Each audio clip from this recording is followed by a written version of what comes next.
नमस्कार दोस्तों, मैं Avneesh Kumar, advocate Supreme Court of India, आज आप लोगों के बीच में माननीय सुप्रीम कोर्ट का एक ही बहुत महत्वपूर्ण जजमेंट पर बात करने के लिए उपस्थित हूँ। ये जजमेंट एक बहुत ही संवेदनशील कानून से संबंधित है। एक ऐसा कानून जिसका भय आम जनमानस में व्याप्त है, जो कि सामान्य लोग हैं जिन्हें कानून की बहुत ज्यादा जानकारी नहीं होती। आम लोगों के बीच में इस कानून के प्रति खौफ है। इस कानून पर बात करने से पहले सबसे पहले मैं आप लोगों से एक बात जरूर कर देना चाहता हूं कि मैं एक विधि विशेषज्ञ हूं, एक विधि व्यवसायी हूं, एक अधिवक्ता हूं, एक प्रोफेशनल, और एक प्रोफेशनल होने के नाते मेरा अपना न तो कोई जाति है, ना कोई धर्म है, और ना ही हम किसी की पक्षपात करते हैं, ना ही किसी के प्रति द्वेष रखते हैं। अगर किसी के भी दिमाग में ये बात आती हो कि मैं फला जात से हूं इसलिए इस कानून के बारे में मैंने ये बातें कही, तो ये सिर्फ उसकी दिमाग का फितूर में कह सकता हूं, गलत धारणा हो सकती है। हम जैसा मेरी निगाह में मुझे जो चीज लगता है उचित अनुचित, मैं उसी चीज को आपके सामने प्रस्तुत कर रहा हूं। बेसिकली आपको एक बात मैं जरूर बता देना चाहता हूं कि कभी भी अगर आपको ट्राई करना हो कि कानून की निगाह में क्या चीज सही है और क्या गलत है, एक जो आप खुद की निगाह होती, खुद की अंतरात्मा जो होती है, अगर कोई काम आपकी अंतरात्मा में, आपकी निगाह में गलत नहीं है, तो मैं ये गारंटी दे सकता हूं कि कमोबेश वो कानून की निगाह में भी गलत नहीं होगा, क्योंकि कानून आप लोगों के बीच से ही बनता है। कोई काम अगर आपकी निगाह में गलत है, आपका इन द सेंस एक आम नागरिक है, आम तौर की निगाह में कोई चीज अगर गलत है, तो निश्चित तौर पर मान के चलिए वो कानूनन भी गलत होगा। जैसे आप किसी को नॉर्मली एक थप्पड़ मारते हो, आपकी निगाह में छोटी मोटी घटना है, तो कानून भी इसको छोटी मोटी घटना ही मानता है, उसको असंज्ञेय अपराध से रखता है। इसी तरह से अगर किसी की हत्या हो जाती है, आपकी निगाह में ये बड़ा अपराध होता है, क्या हत्या हो गई, तो कानून भी इसको बड़ा अपराध मानता है और हत्या के जुर्म में आजीवन कारावास से लेकर सजाए मौत तक का प्रावधान करता है। इसलिए मेरा ये मकसद है कि कोई भी चीज जब आपकी निगाह में गलत होगी, तभी वो कानून की निगाह में भी गलत होगी। कमोबेश मेरा 100% नहीं होता है, कुछ बातें हो सकता है आपकी निगाह में गलत हो और कानून में गलत हो, वो एक अलग चीज है, लेकिन अमूमन यही होता है। हम आते हैं मुद्दे पे। आज की जो हम चर्चा शुरू कर रहे हैं, वो हम कर रहे हैं एक the scheduled caste and the scheduled tribes prevention of atrocities act 1989। इसको सामान्य बोलचाल की भाषा में SC/ST एक्ट बोला जाता है। बेसिक इस एक्ट का जो नाम है, अगर आप लोग पढ़ पा रहे हैं, थोड़ा सा नजदीक कर देता हूं, तो इसमें देखिए एक शब्द बड़ा महत्वपूर्ण है जो पोस्टर के अंदर रखा गया है, प्रिवेंशन ऑफ एट्रोसिटीज। प्रिवेंशन बोलते हैं रोकथाम, एट्रोसिटीज बोलते हैं अत्याचार। तो पूरे कानून का अर्थ ये हुआ कि अनुसूचित जाति एवं अनुसूचित जनजाति के ऊपर अत्याचार से रोकथाम के लिए कानून। वैसे इस कानून के पहले का अगर आप इतिहास देखेंगे तो हमारे भाई जो कि अनुसूचित जाति और अनुसूचित जनजाति से बिलोंग करते हैं, उनके ऊपर अनेक तरह के अत्याचार होते थे, इसमें कोई दो राय। और उस तरह के अत्याचार अगर आज होते हैं तो निश्चित तौर पे ऐसे अपराधी को कड़ी से कड़ी सजा देनी चाहिए।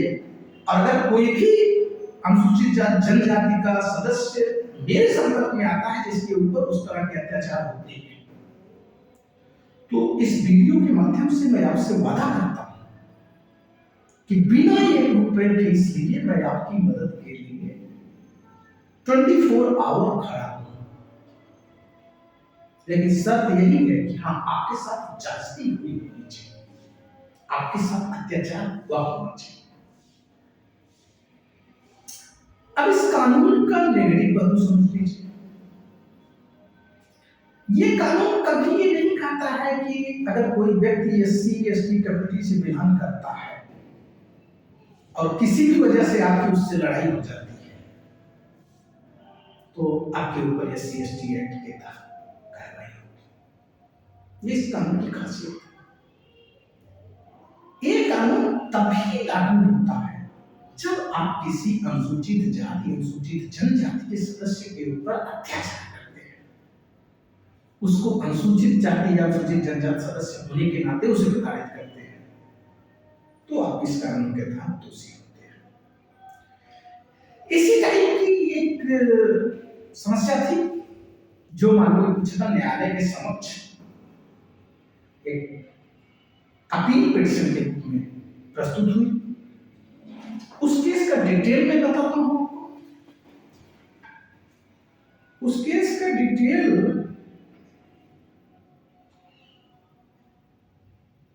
ये है, देखिए, ये केस टाइटल है Hitesh Verma versus state of Uttarakhand and others. इसका क्रिमिनल अपील नंबर 707 ऑफ 2020 arising out of SLP criminal number 3585 of 2020। इस पिटीशन को ऑनरेबल सुप्रीम कोर्ट के 3 जस्टिस की बेंच ने सुना, जिसमें जस्टिस एल नागेश्वर राव साहब थे, जस्टिस हेमंत गुप्ता साहब थे एंड जस्टिस अजय रस्तोगी साहब थे। और ये मैटर 5 नवंबर 2020 को डिसाइड हुआ। देखिए, इस कानून में, इस अपील में हुआ क्या था कि एक प्रसार में आपको बताता हूं, जो कि पूरा जजमेंट पढ़ूंगा तो फिर बड़ा ज्यादा टाइम लग जाएगा। बेसिक इस मैटर में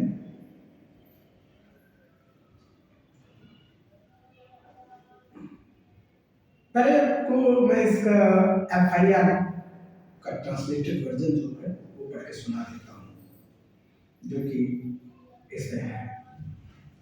Respected SHM, with respect of registering of FIR, the complainant is presently resident of Gram New Bajeti, Patti, Chandak Tehsil and district Pithoragar. I am constructing my house on my Khet number 6195, 6196 and 6199. But Bansilal Pyarelal son of late Harlal, Hitesh Verma son of Pyarelal, Pawan Verma son of Bansilal, Uma Verma wife of Pyarelal, and their Nepali domestic help Raju from past 6 months are not allowing the applicant to work on her fields. All the above persons used to abuse the applicant, her husband and other family members, and used to give death threats and use cost-colored abuses. On 10th December 2019, At around 10 a.m., all these persons entered illegally into four walls of our building and started hurling abuses on myself and my neighbors and gave death threats and used casts, remarks, abuses and took away the construction materials such as cement, iron, rod, bricks. The applicant is scheduled casts and all of the above person uses casts, remarks, abuses, used bad languages and said that you are persons of bad castes and that will not let you live in this mohalla. Respect, sir. The applicant and her family has threat to her life from such persons. Thus, it is requested that an FIR may be lodged against such persons and necessary action may be taken against them. ये FIR basic इस matter में था क्या? एक व्यक्ति होते हैं mister Hitesh Verma and other को अक्यूज्ड और जो उनका अपोजिट पार्टी होती है वो एक ऐसे कम्युनिटी से बिलोंग करते हुए व्यक्ति होते हैं। इन दोनों लोगों के बीच में जमीन को लेकर झगड़ा चल रहा था। पहले से विवादित थी, कुछ जमीन गई हुई जिसमें दोनों का एक दूसरे पे क्लेम था कि ये जमीन हमारी है। मतलब जो मेन इशू था वो जमीन थी। अब जमीन पे कोई कंस्ट्रक्शन वो करवा रहे थे जो कि शेड्यूल कास्ट से बिलोंग करते हैं। तो हितेश जी अपने कुछ साथियों के साथ मिलकर वहां पे गए, उनके साथ मारपीट की, गाली गलौज की। एट लास्ट जो पीड़ित पक्ष था जो कि अनुसूचित जाति से बिलोंग करता था, उन्होंने थाने में जाके एफआईआर दर्ज करवाया और इन लोगों के ऊपर जो आईपीसी के सेक्शंस थे उनके साथ साथ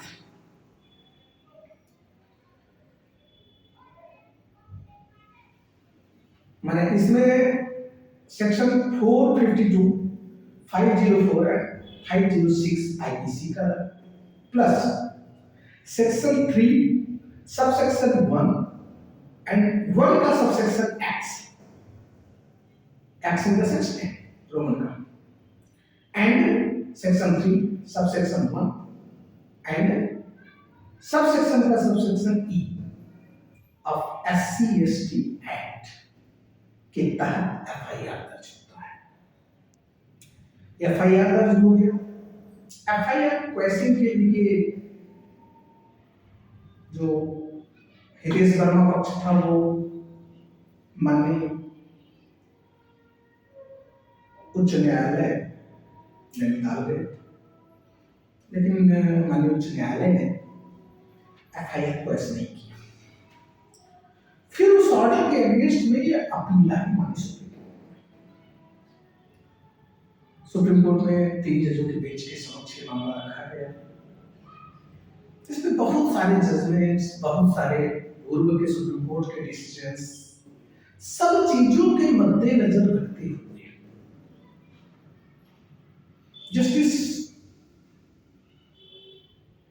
हेमंत गुप्ता साहब ने कहा कि चूंकि शेड्यूल्ड कास्ट से होने के नाते ही एससी एसटी एक्ट नहीं लग सकता।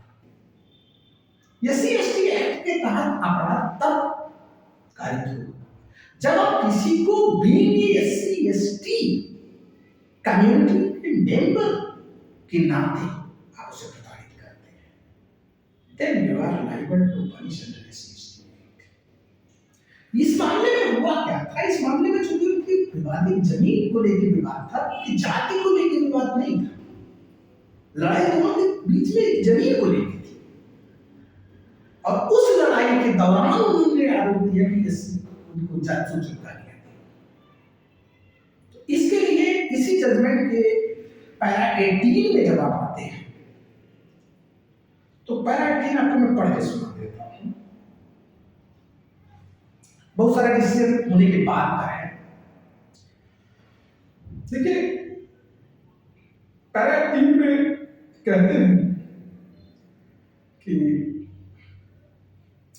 therefore offense under the act is not established merely on the fact that the informant is a member of scheduled caste unless there is an intention to humiliate a member of scheduled caste or scheduled tribe for the reason that the victim belongs to such caste. In the present case, the parties are litigating over possession of the land. The allegation of harming of abuses is against a person who claims title over the property. If such person happens to be a scheduled caste, the offense under section 3, subsection 1, subsection R of the act is not made out. उन्होंने कहा कि चूंकि जो विवाद की जड़ थी, विवाद की जड़ जमीन थी, ना कि विवाद का जड़ उसकी कास्ट है। एससी एसटी कम्युनिटी से बिलोंग करने वाले व्यक्ति की कास्ट जो है वो विवाद का जड़ नहीं। यही सबसे बड़ा डिफरेंस है। किसी अनुसूचित जाति या अनुसूचित जनजाति के सदस्य जब आप उसकी जाति की वजह से उसको गाली दोगे, पब्लिकली उसको इंसल्ट करो because he or she belongs from SC community or ST community. If you are doing so, then you are liable to punishment. But if the dispute is not from his cost, is SC cost or ST cost. If the reason of dispute is another thing, then so अन्य IPC के section से उसके तहत तो आपके ऊपर मुकदमा चलेगा, पनिशमेंट मिलेगा, लेकिन एससी एसटी एक्ट के तहत आपके ऊपर मुकदमा नहीं चलाया जा सकता इस जजमेंट के परिप्रेक्ष्य में। अभी तक क्या होता आया है? अभी जैसे मेरे पास एक रिसेंट केस आया है, उस केस में इन्वेस्टिगेटिंग ऑफिसर ने ये लिखा है कि दौरान इन्वेस्टिगेशन मुझे पता चला कि पीड़ित जो है वो एससी कम्युनिटी से बिलोंग करता है, इसलिए इस केस में एससी एसटी से संबंधित एक सेक्शन और बढ़ा दिया जाता है। और अफसोस की बात यह है कि उस केस में सीओ स्तर के अधिकारी ने इंक्वायरी किया, मैंने इस जजमेंट को उनको दिया, उसके बावजूद उन्होंने उसमें चार्जशीट फाइल किया। ये हमारी प्रैक्टिकल कमियां हैं जिनको हमें सुधारना होगा। न्यायालयों को भी सुधारना होगा, इन्वेस्टिगेटिंग ऑफिसर्स को भी सुधारना होगा और आम लोगों को भी सुधारना होगा। देखिए सबसे पहले तो जो भी मेरा एक वीडियो देख रहे हैं, आपसे मैं एक निवेदन जरूर करना चाहूंगा, हाथ जोड़ के करना चाहूंगा कि कभी किसी की जाति को लेके, धर्म को लेके न तो आप किसी पे टिकट टिप्पणी करिए, न उससे द्वेष करिए। जैसा कि इस समय हम माहौल देख रहे हैं कि तमाम तरह के लोग अपनी राजनीतिक रोटियां सेकते हैं। आपसे सच्चाई बताऊं, आज तक मेरे दिमाग में कभी नहीं आया कि मैं किस धर्म से बिलोंग करता हूं, किस जाति से बिलोंग करता हूं। हकीकत यह है कि मेरे लिए अगर अच्छा इंसान है तो वो अच्छा है, वो किसी जाति का कोई फर्क नहीं पड़ता, किसी धर्म का कोई फर्क नहीं पड़ता। और अगर बुरा इंसान है तो चाहे जिस जाति का है, चाहे जिस धर्म का है, वो बुरा है। मैं इंसान के व्यक्तिगत जो व्यवहार होता है, व्यक्तिगत जो कृत्य होते हैं, उससे उसके बारे में अपने मत रखता हूं, उसके प्रति धारणा उसके कृत्यों से मुझे मेरे अंदर आती है, उसके जाति की वजह से, उसके धर्म की वजह से कभी नहीं आती। और इसीलिए मुझे बड़ा अपने अंदर से बड़ी खुशी महसूस होती है कि मैं सचमुच एक सेकुलर हूं। सेकुलर शब्द को थोड़ा सा नहीं कह सकते, बट मतलब मुझे ये लगता है कि ठीक हूं। कम से कम मुझे ये दुख नहीं होता फला फला जाति का है, फला ये ऐसा कुछ नहीं। सब मेरे लिए बराबर है। मेरे पास ऐसे का क्लाइंट भी आता है, उसकी भी मैं पूरी मदद करता हूं। जितना मेरे भगवान ने मुझे क्षमता दिया है, जितनी योग्यता दिया है, उतनी मदद मैं करता हूँ। दूसरी कम्युनिटी के भी आते हैं, मुस्लिम्स आते हैं, उनकी भी पूरी मदद करता हूँ। और मैं समझता हूँ कि जितने भी प्रोफेशनल्स हैं, चाहे एडवोकेट है, चाहे डॉक्टर है, चाहे सीए हो, चाहे जो भी, ये सारी की सारी कम्युनिटी ऐसी है जो सच्चे मामले में देखा जाए तो ये सब के सब एक सेकुलर कम्युनिटी है। मैंने आज तक कभी किसी प्रोफेशनल को नहीं देखा कि वो किसी अपने क्लाइंट की जाति पूछ के या धर्म पूछ के उसके काम करता। और काश कि ऐसा भारत में हर व्यक्ति के अंदर अगर ये भाव आ जाए तो मैं आपसे दावे साथ कर सकता हूं कि हमें SC/ST एक्ट जैसे किसी एक्ट की जरूरत ही नहीं। अगर हर व्यक्ति के अंदर ये मन में एक बात आ जाए कि हमारे लिए हर व्यक्ति समान है, धर्म जाति से उठकर मानवता सबसे बड़ी चीज है, तो I think this is better. साथियों, मॉडर्न जूरिस्ट ऑफ इंडिया नाम से ये यूट्यूब चैनल है। बेसिक ये हमारे दिमाग में एक कॉन्सेप्ट है कि हम एडवोकेसी को मॉडर्न तरीके से लेके आगे बढ़ते हैं, लोगों के बीच में अवेयरनेस भी फैलाते हैं। जो पीड़ित पक्ष होता है उसकी यथासंभव मदद भी करते हैं। हमने शुरू से अपना एक